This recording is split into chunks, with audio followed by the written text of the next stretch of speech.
Welcome to Transforming Work with Sophie Wade, exploring the future of work. Find out what's going on in our multi-generational distributed organizations. With a new tech and talent focus, discover what you need to know to stay upskilled and relevant and ensure your business keeps its competitive edge. Hi, this episode is about work and workplace experiences, strategies, and culture, and the importance of intentional design to align with shifting priorities, expectations, and needs in the modern workplace, which is elevating flexible, human-centric, and hybrid work models. To discuss work and workplace, I'm delighted to be speaking with both Corinne Murray and Sara Escobar.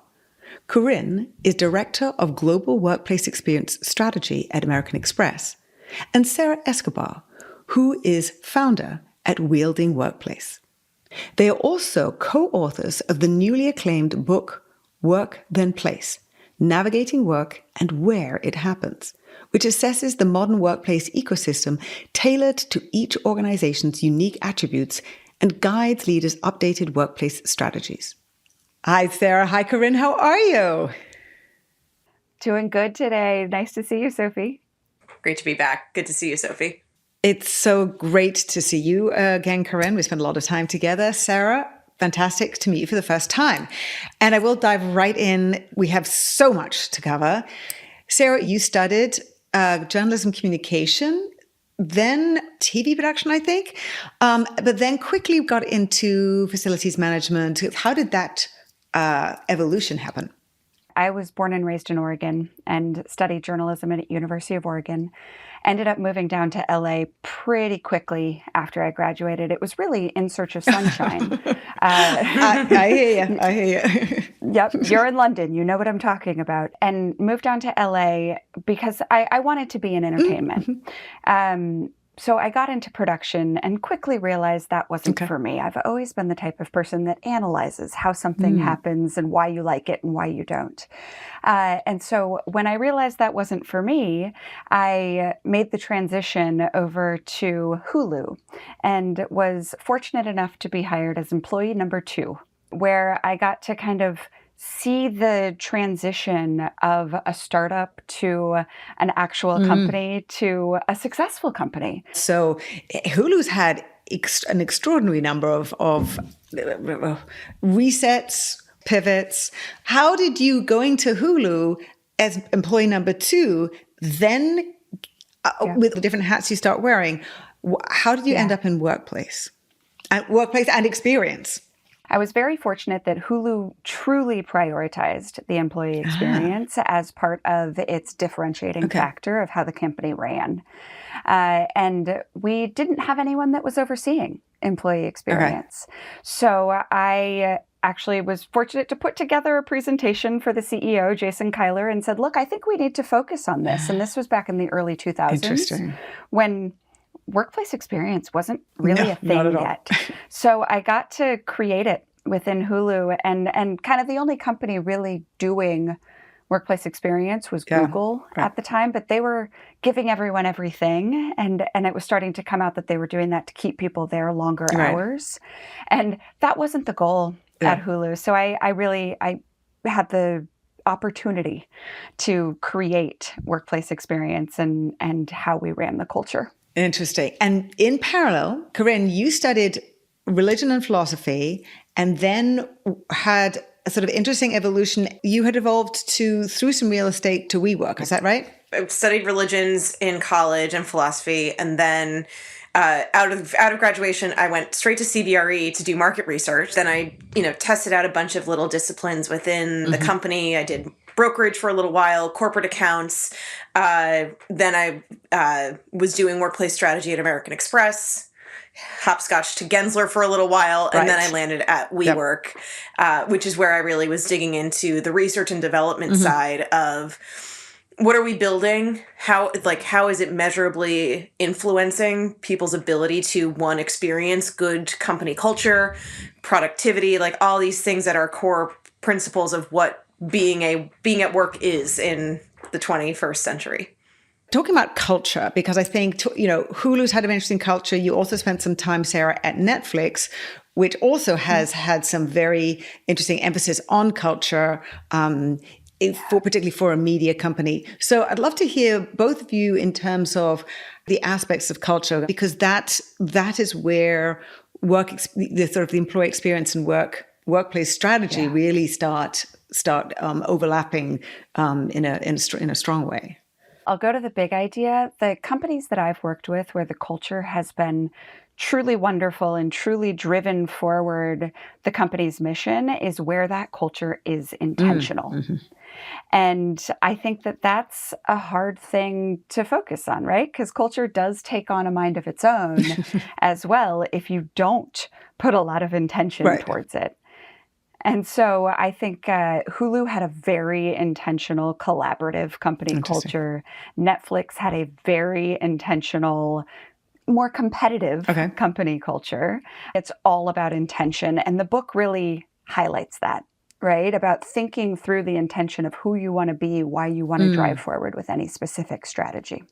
Part of what my evolution in this work has been identifying the nascent opportunities for where companies can deliver more on what their mission and what their objectives are. And I think there's so much that's left on the table.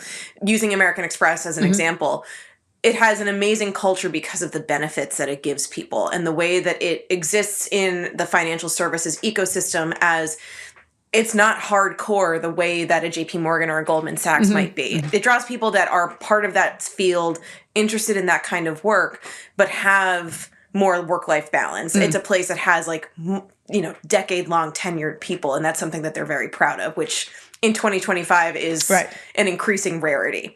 So that's interesting because of the way that they deliver that culture is through those benefits. What about the actual work experience? And obviously that's where I kind of come in, and I'm there again right now. But in my first tenure, that was the brick wall I kept hitting up against of well, there's more we can do. There's more we can do. And a lot of it was around that in-office workplace experience, improving the hybrid and remote worker experience. And, in 2015, 2017, the company wasn't ready for it. The majority of the ecosystem outside of not just American Express, most people were not ready to have that conversation.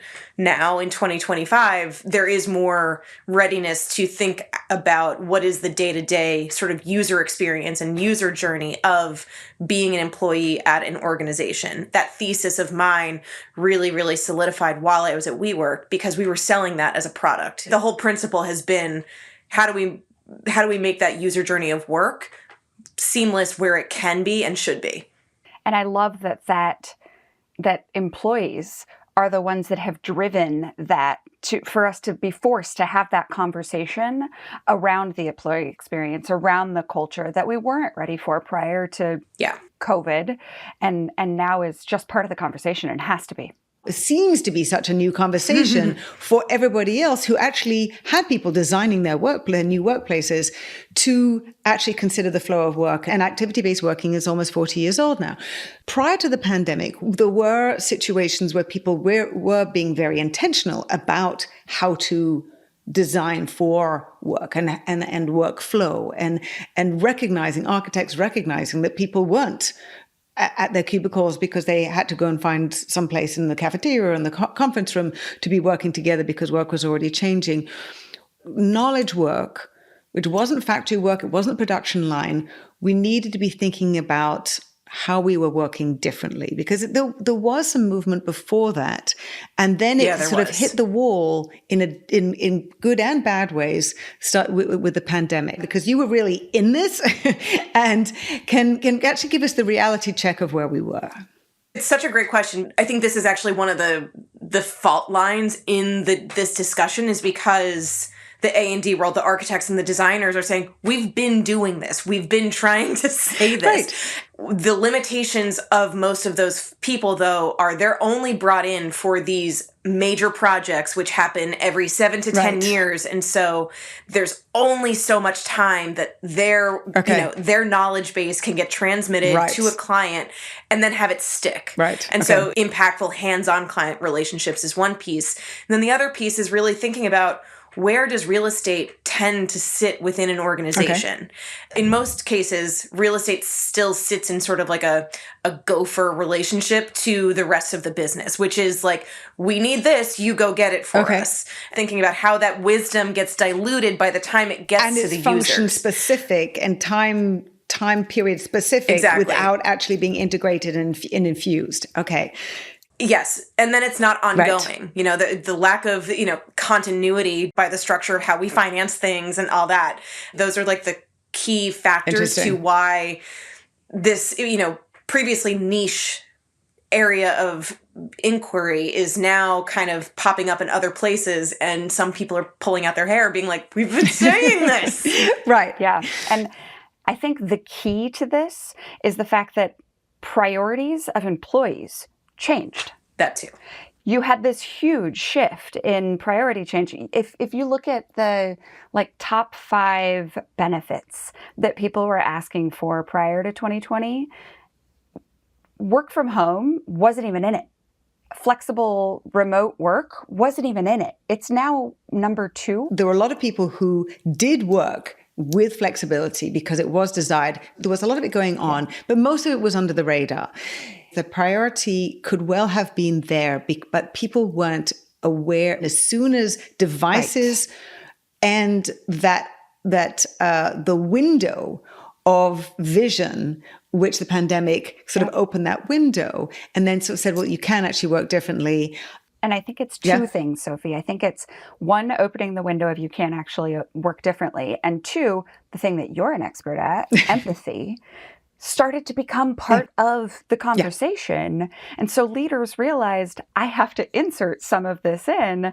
And one of the easier ways to do it is to make this more formal, make this work from home, make this balance of life and work more visible. Okay, so then the intentionality becomes incredibly important. 2020, pandemic, we start actually seeing, so we've taken away some of the structures that we had, and we're now in a very different environment. And there's a whole different type of realization about workplace design and work and the meaning of work. From workplace experience and employee experience in this new environment with people's shifted priorities and new realization, what were the key things at the beginning of this? Because we're in a different place now. How did that change in really important ways? It wasn't handled very well, just to put it plain. I think because we're all trying to work it out. I think it was a lot of executives were eager to get people back and get back to normal. I think that was a really strongly held belief by a lot of executives because in their minds, accepting that this was a new factor to how they ran their organization would mean an overhaul of more than they were either equipped to take on or were interested in taking on. How can we dig in and just keep everything as is for as long as possible? I think executives were incorrect, right? They were being a little bit lazy in saying, come back to work, rather than actually training people how to work and hold accountability appropriately. They were going purely off of their emotional reaction, even though they'll couch it in like all these different things. It was an emotional reaction to that's too big of a change that it's more than what they wanted. And so rather than thinking about what would be right for the business, they thought about what's been right for the business historically, rather than acknowledging that 2020 was an inflection point and what happened in the future was different than the past. The delta between them saying, we're coming back to the office, it's where we collaborate, it's where we do our best work. Cool. Employees now were paying attention to say, prove it, because I've been doing this for 9 months, 12 months, 18 months. And and my work is better than it's ever been. And I get this flexibility to be with my loved ones or do this, or, I'm healthier than I've been. They just didn't do a good job of selling other than this is what we're doing and this is why we're doing it. And you should be excited, which is sort of like the crisis of change management forever. Right. Workplace used to be seen as only this physical environment. Everyone was trying to get everyone back to this physical environment.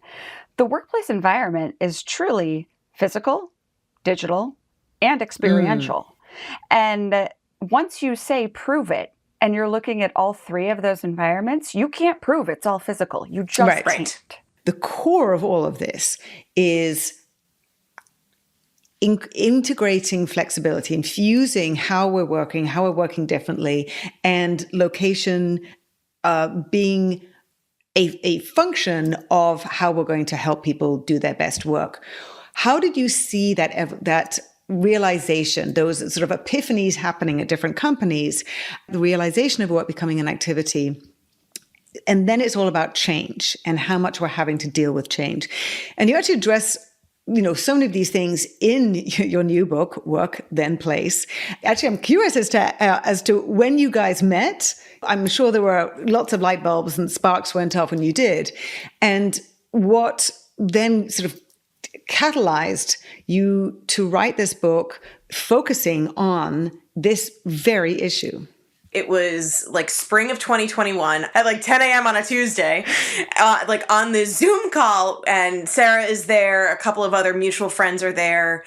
And so, April 2021, that was the gear up of return to office. And this call was all focused around how we were going to get people back. Yeah. There was also the hemming and hawing of like, how do we prove to them that it's worth it? Like, how do we prove that it is demonstrably worth it to be in the office? And, we are workplace people. We do believe in the value of the physical place, but it's not the catch-all for everything. Right. Where can we draw the line in a reasonable way so that way we can reach employees in a practical manner?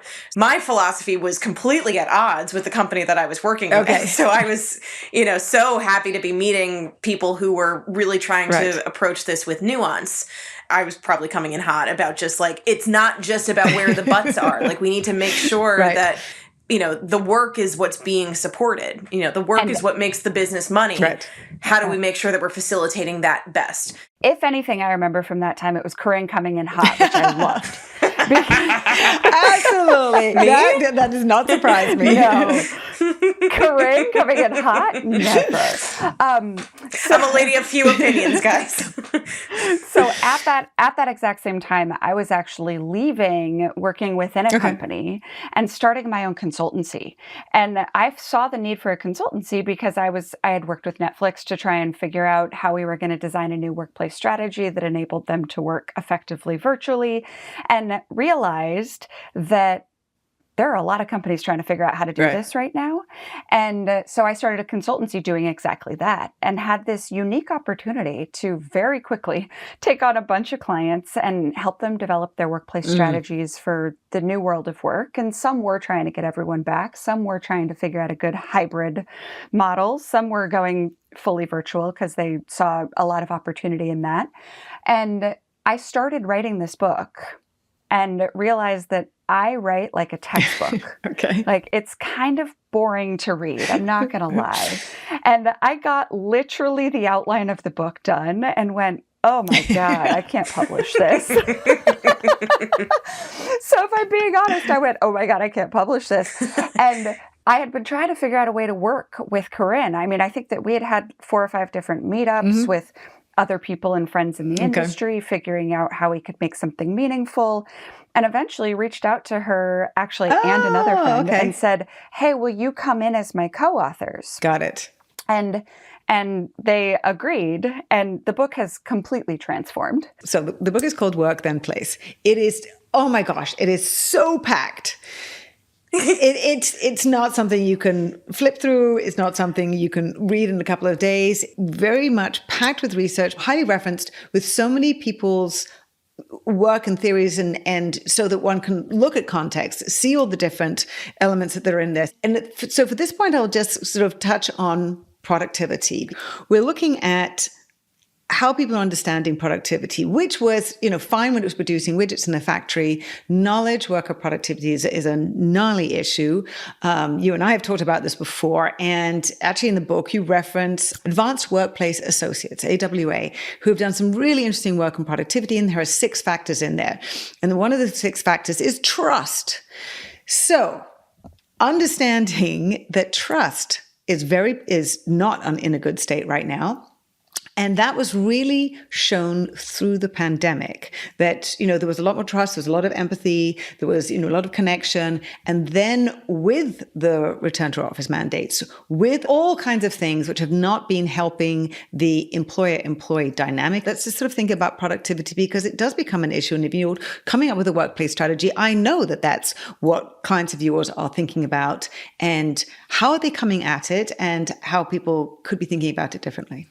I had to start taking productivity seriously in terms of my work while I was at WeWork because we were being asked by leadership to basically prove how WeWork environments were helping people be more productive. And myself and my research partner were like, we won't be doing that. we will not be doing that because we had to educate these executives and say it's such a consequential but nebulous thing. And so until we decide what productivity means for us as WeWork product, we cannot and will not be saying that. And so that work never really materialized, but it really got me thinking about, well, what is the relationship of the built environment and, as Sara was saying, that three-legged stool of physical, digital, and experiential? How do those things contribute to, the building of the widgets? Like, what influences those things? Knowing that that's not what the majority of workers are doing. So, like, if we can just come to that baseline of how do those things influence a binary effort in, product out for basic productivity, and then start to color in where are the gaps that prevent people from that, effort in, result out formula. And that's where I started to come up with my own ideas around effectiveness, because that was really this mapping of these are the gaps that prevent people from being productive as you define it. And so it became much more of an ecosystem solve as opposed to work harder, work longer, or we'll throw more bodies on it. And so that was my initial mapping of productivity, because I was like, it's too complex. And then with AWA's work, I've done a little bit of work with Andrew Mawson, who is the leader of AWA. And yeah, they're very committed to basically putting out the research that people like us need to have as resource, because it's hard to capture. Even with, great research and insights coming out of the Miller-Knowles and all that, and all these other places, they come at it from that more academic perspective. That's just slightly further out of selling a product. That AWA showed me that even the people who are deeply, deeply in it, and I think they actually referenced that they had gone to 800 plus research and all that kind of thing. And they still, the 6 elements was still the best they could do, and they didn't even have full confidence in it. I just love when people blame productivity. I always say, okay, great. How are you going to fix it? And who's responsible for fixing it? Because you can't name a single person or a single way. And productivity is the responsibility of everyone, from the individual to the executives to workplace to HR to IT. But in this time when everyone was focused on place and where people were working, it became the responsibility of the workplace teams. And we weren't and we weren't equipped to own productivity. Oh gosh. Yeah, both as a business unit. As a business unit, and also most of the people that work within those organizations, because not that many of them have ever studied organizational behavior or any form of psychology or sociology or anything like that. Oh, this is a huge revelation for me. I didn't realize you own productivity. That's crazy. I mean, it's not crazy. It's fascinating because but then but what about the manager? I mean, Okay. Right. Wow. So then the manager is saying, I want everyone back. And if we say no, they're going, okay, then you own when my team's not delivering. But it's also the managers who are now not necessarily, in so many cases, not forcing their people back to the office, in line with a mandate, however many days a week, because they want the results. So who in many companies that, let's just say they have a flexible hybrid, it might be minimum days a week, but who is theoretically, technically owning productivity now? Is it the manager? Is that what the shift has been? In companies that are operating well, yes, the managers have actually stepped into holding accountability to the work getting done, not just watching the work get done. If you think about, old factory lines, you watched the widgets being produced. That is what we've still fallen into in knowledge work, but you can't watch knowledge work get done. So where I think I've seen productivity become successful is where managers are truly holding accountability to the work getting done by not watching, by actually checking in and knowing what the work is, and trusting. Yeah. Okay. It's still the factory model, connected, even though we're not. It's still connected with place. So that's where work is measured. Okay. Yeah. How were you experiencing that kind of like, okay, now we need to take, go up a level or out a level to be focusing on the work first? Many workplace people were forced into it. Some knew how to approach it. I was very fortunate that I had my master's in organization development and knew to start looking at the HR side. But many just went, I don't know how to approach this. And so it didn't get addressed. And managers were stuck on their own.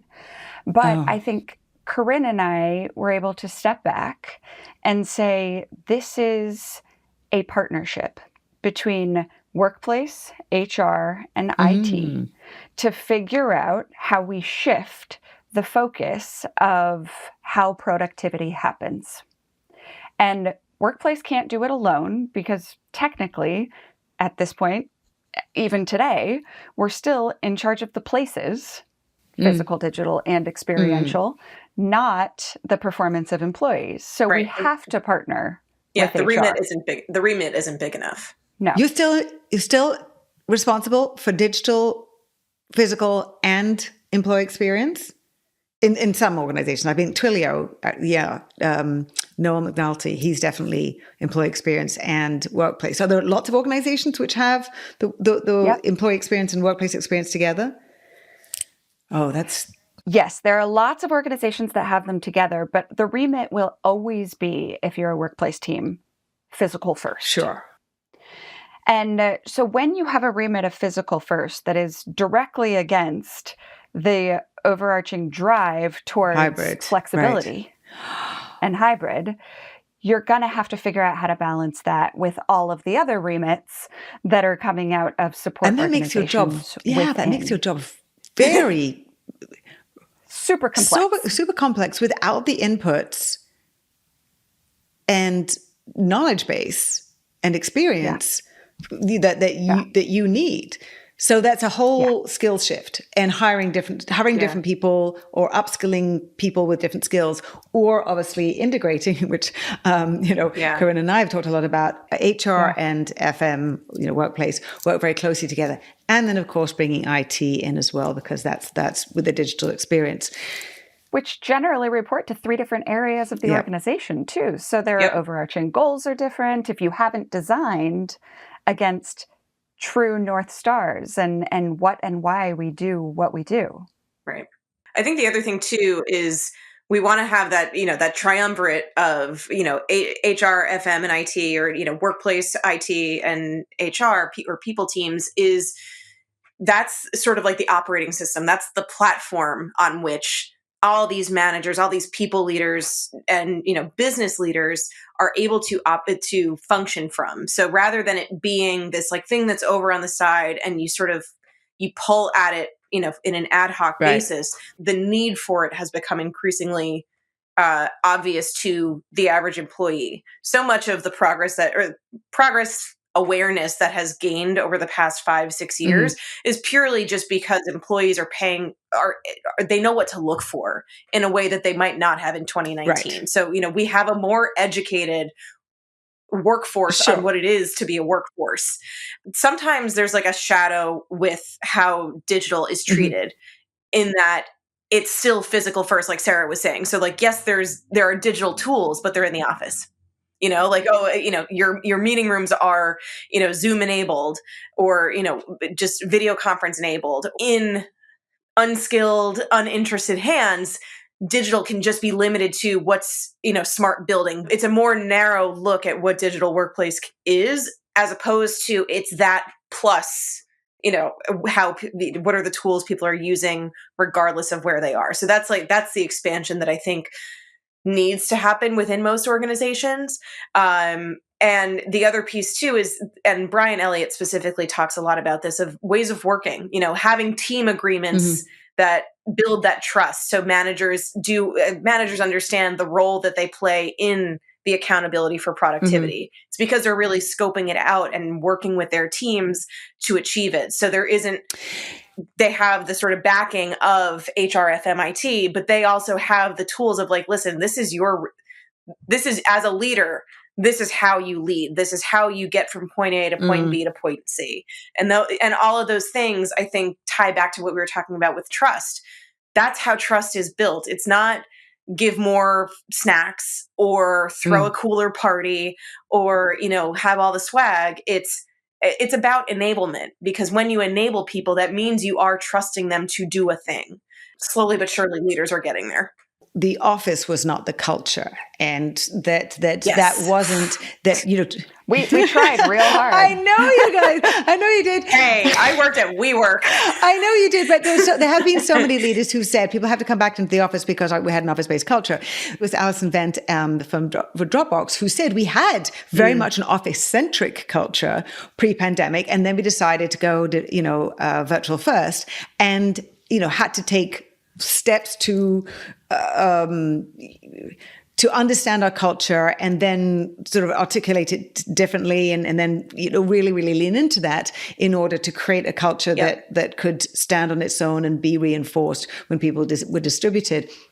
And I think for me, some of those elements of culture become so important, and then supported by those team agreements, having the more empathetic relationships where you're understanding people more and having more connectivity. People don't have to be friends, but just, the more I understand about both of your lives, the better we can sort of, pitch in for each other, make sure that we actually coordinate our schedules. So that sometimes when we are in the office all together, and I think all of that design of work, I mean, that's one of the fundamental things about something so very simple and kind of obvious, because consulting companies have been doing this forever, having a team agreement that when you have a new project, is that they have like team protocols, like this is what the channels we're going to use, and this is, all of that kind of stuff. So the design becomes then for productivity. So it's like, okay, so we're going to try and design work so that people can perform and then understand the relationship of location for people who, most of whom, team member, manager, and people in workplace, who don't necessarily understand enough about their own personal preferences, about the preferences of the people they're working with, about, how are we going to get through all these knowledge gaps? This was really the thing that I wrestled with the most, because for me, I am a workplace strategist first and foremost, but that's always meant that I'm the one introducing newness. And newness is not always welcome. How do we present information in a way that doesn't feel threatening, it feels like an opportunity, and just doesn't feel like an extra burden? So change management and, behavioral transformation has always been like this, the second step that comes after. And what I have learned from my time, and I really learned this most at WeWork, because I was in charge of our headquarters transformation, and we did activity-based working, and it was very highly densified because of our headcount. My reflection on that project was we'd got a lot of really innovative stuff done, but we over-indexed on the innovative nature of the entire company. So that meant there was a bigger behavioral delta within the organization, even though the organization was itself innovative in the market. the company was moving too fast.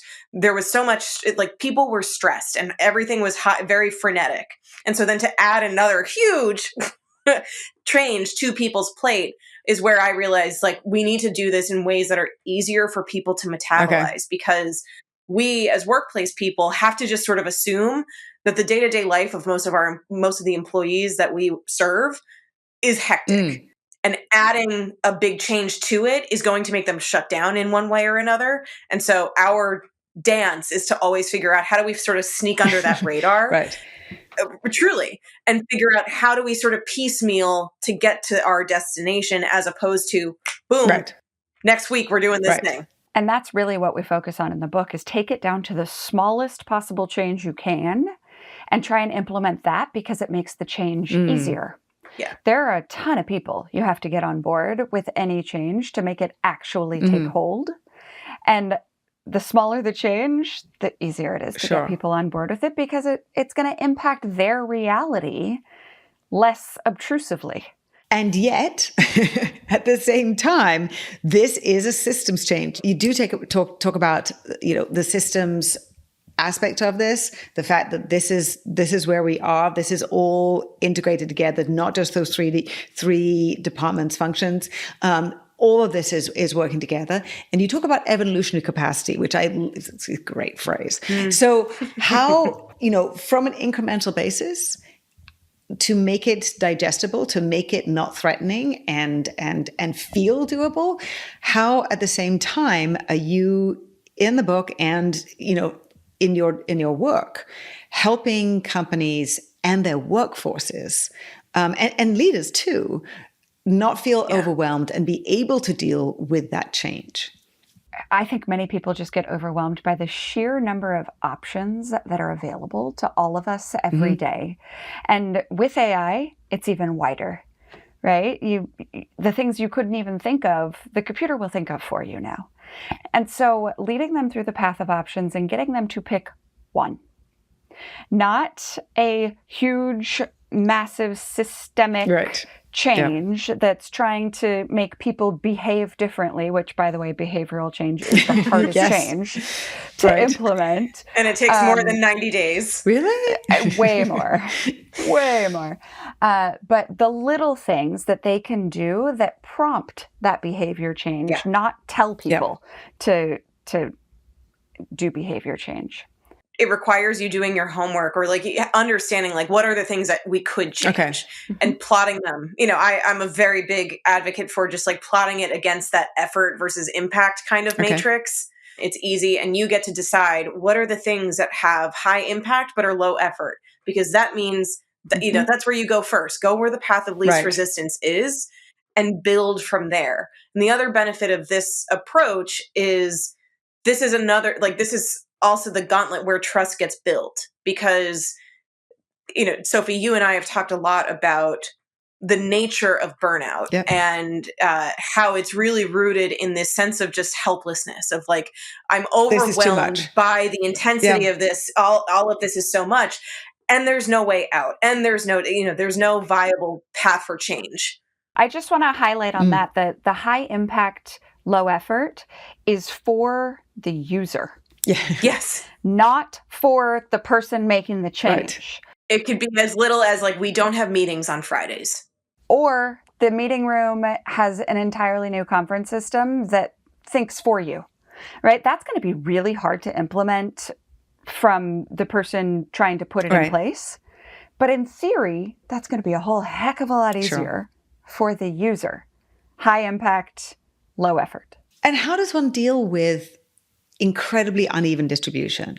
And that goes to work design and how they're actually adapting to or using the different aspects of the new understanding about how workplace supports performance and how to design their work and how to rethink processes. Because there are some people who are doing that and others who are absolutely not. How do you help in within organizations, help them bring other people along and deal with that unevenness? Because this is a process we're going to be dealing with for, 3, 5 plus years.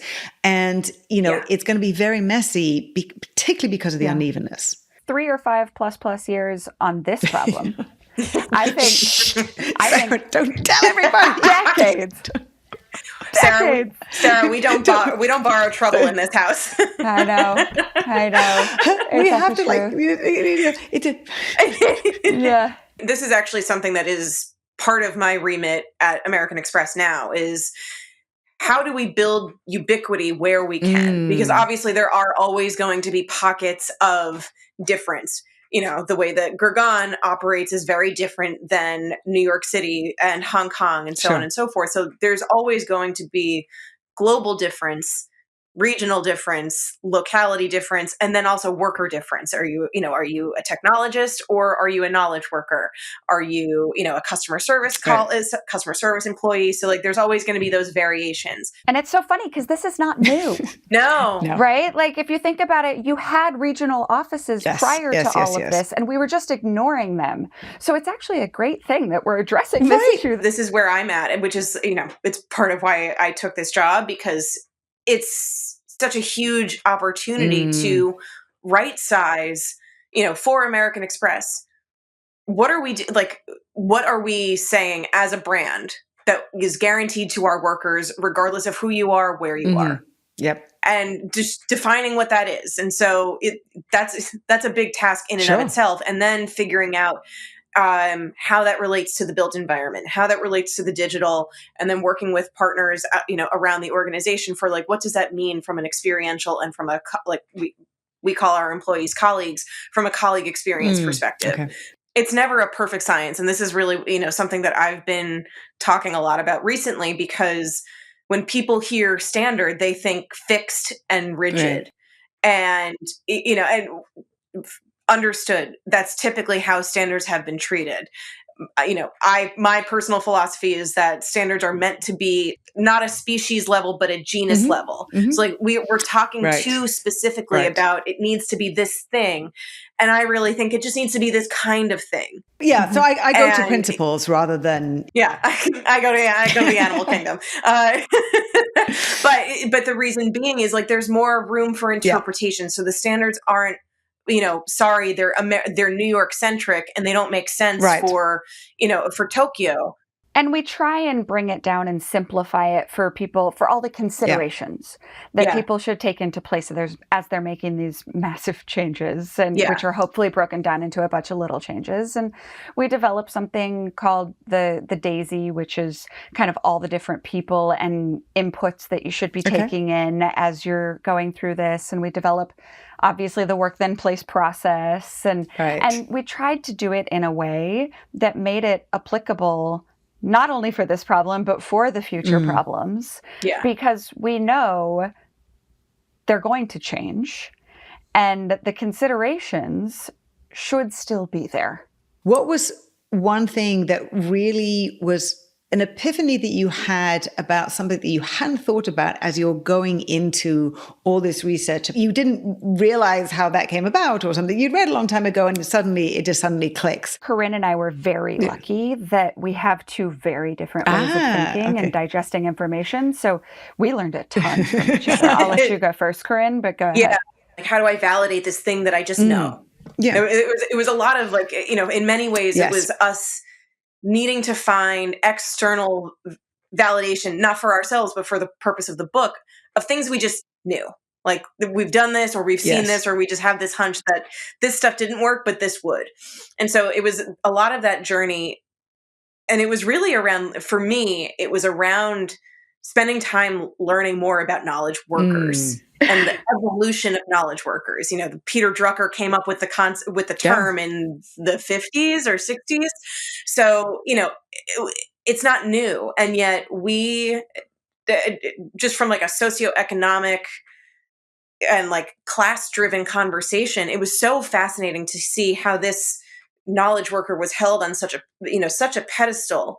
And yet, in the world that we live in today, the knowledge workers are who are subjected to the greatest amount of volatility and, the highest index of burnout and all these things that are hyper modern problems.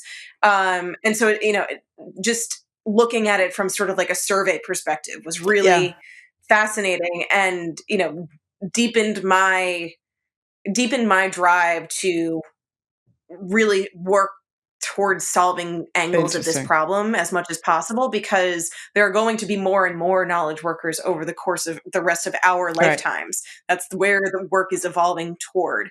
And, we've identified things that are things that are fundamentally harmful to the ability of knowledge work succeeding. And if knowledge work isn't succeeding, that means the humans doing the knowledge work aren't succeeding. And so all those downstream impacts were really, really interesting for me to dig more into. And it's fascinating to me as part of that, considering how many millions of people there are doing knowledge work, how little it has actually been designed. I mean, obviously it's been evolving enormously with technology, but there's so little process that's actually, there's been so little design of work. There's been so little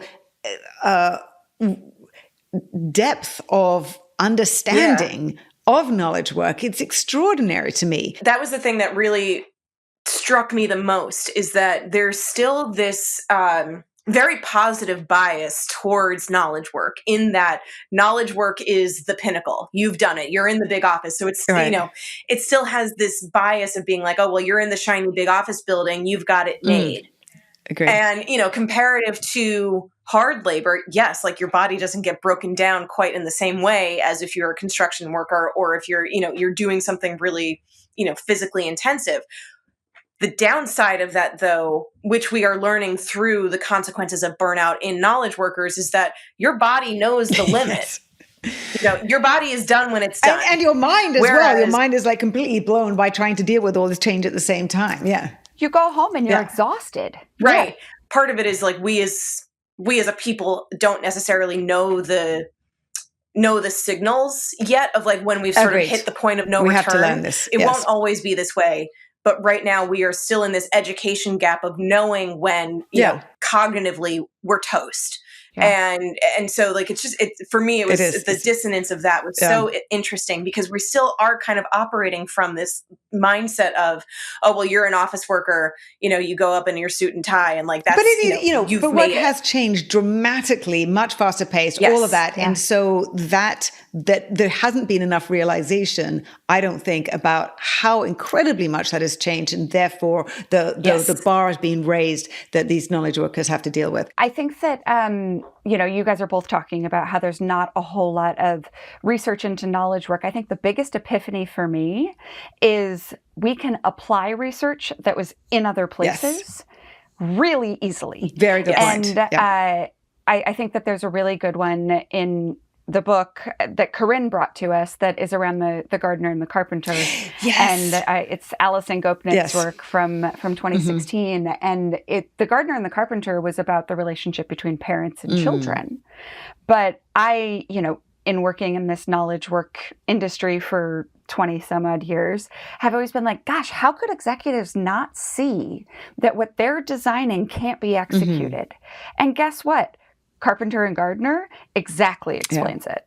And so you're starting to go, oh, okay, because the carpenter does have this kind of view that really makes you think about the systemic outline and kind of the strategy of how you're going to attack everything. The gardener is just as important in how you're going to plant the plants, but you're not necessarily... You don't have that viewpoint because you've never stepped into their shoes. Yeah. And so I think we can learn a lot from those sorts of studies. So what haven't I mentioned from the 200 and something plus pages that really needs mentioning?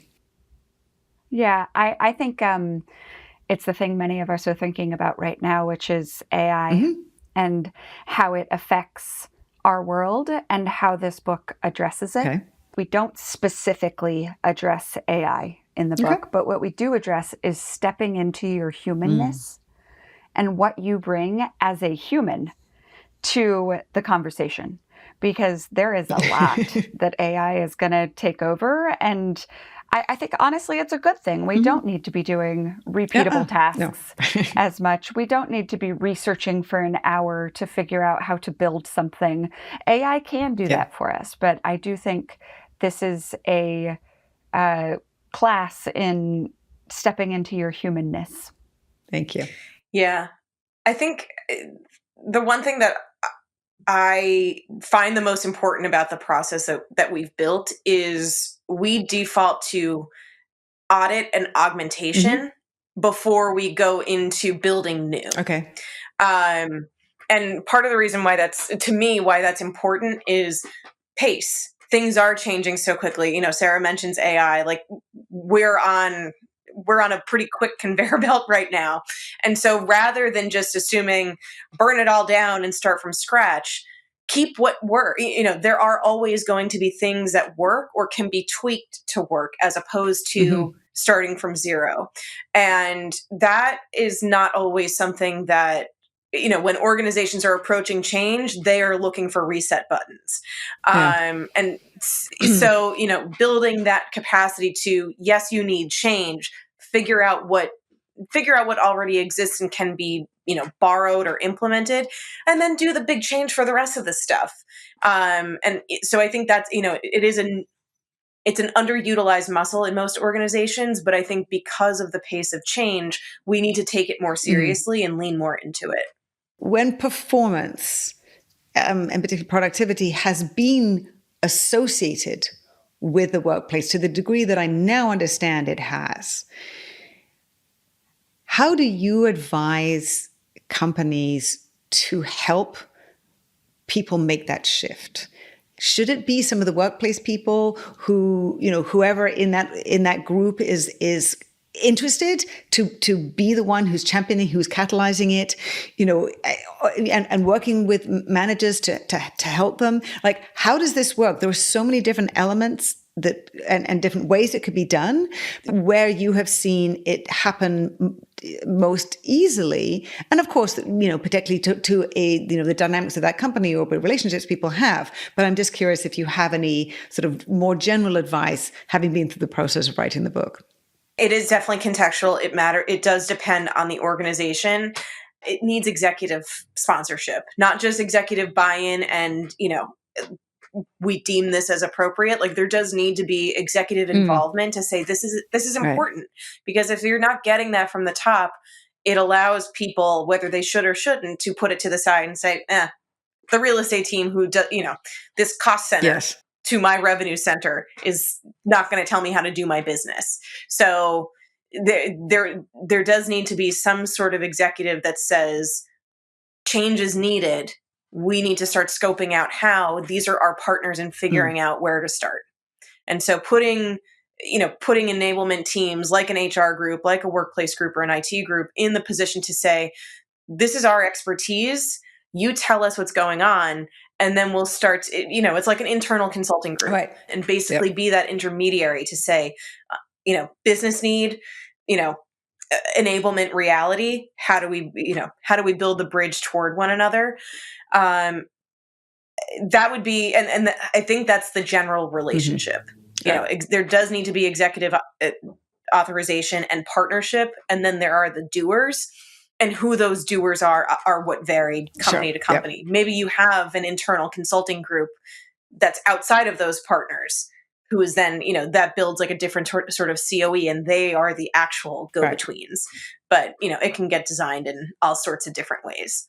You're going to get that executive sponsor by outlining your true cost-benefit frameworks and what impact that change is going to make. Developing, decision-making that can be aligned.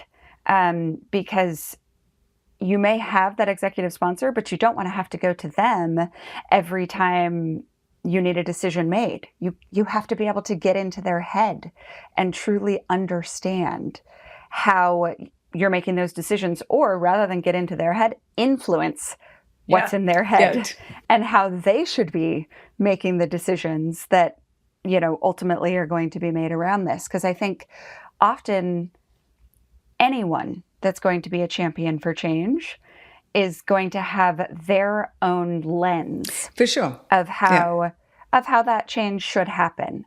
And so the more that you can align that lens of why we're doing something, the better. So I think your cost benefit, your decision making, and then third is, as the change happens, what are those mechanisms to say we got it right or we didn't?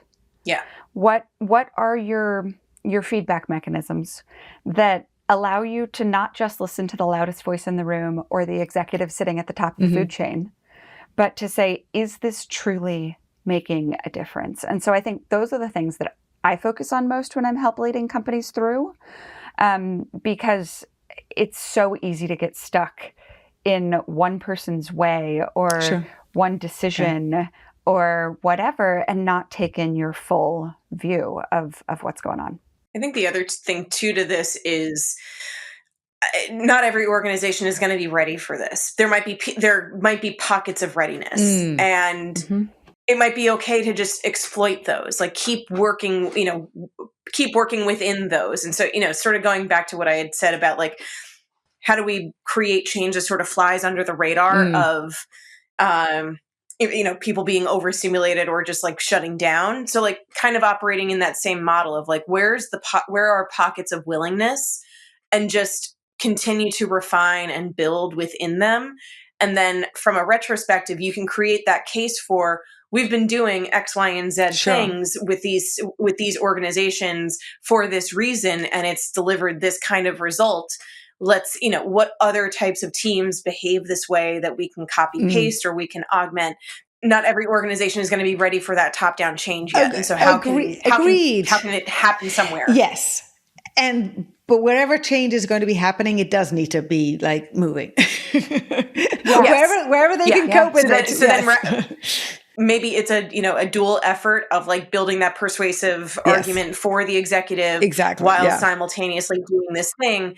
But, a people leader who might be listening to this, don't not change just because you don't have the remit or the seniority. Keep going. Go try it. Yes. Yeah. And just focus on what is within your ecosystem and things that are within your, your sphere of control. Yeah. And, just keep building on that. But I will say the biggest thing that you have to do within that is measure it to prove that it's worthwhile. Otherwise, you're doing it for no reason. Right. You're just doing it for funsies. And well, I don't know about fun. there are so many people kind of like, define fun. Yeah, this is not my idea of fun. And I think we have to have humor because there is so much change that is necessary, and you have packed so much into your book and all that you've been doing over your careers to help understand how much change there needs to be, how, it is a systems change. It's not going to be just little pockets. The whole thing has to be brought along, but it can happen unevenly. It can happen over time. It's going to be messy is what I call it. And people don't necessarily like messy. But I do really appreciate all the work that you have both put into this book, because it does really pack a punch, and which it needs to. There needs to be realization. That was the intent. Thank you.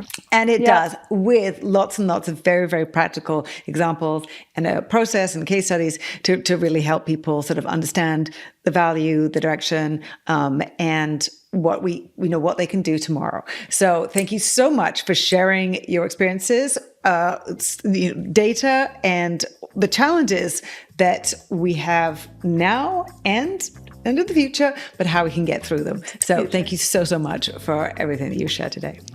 Thank you so much for having us. Thank you, Sophie. Thanks again so much to Corinne Murray and Sara Escobar, co-authors of Work, Then Place.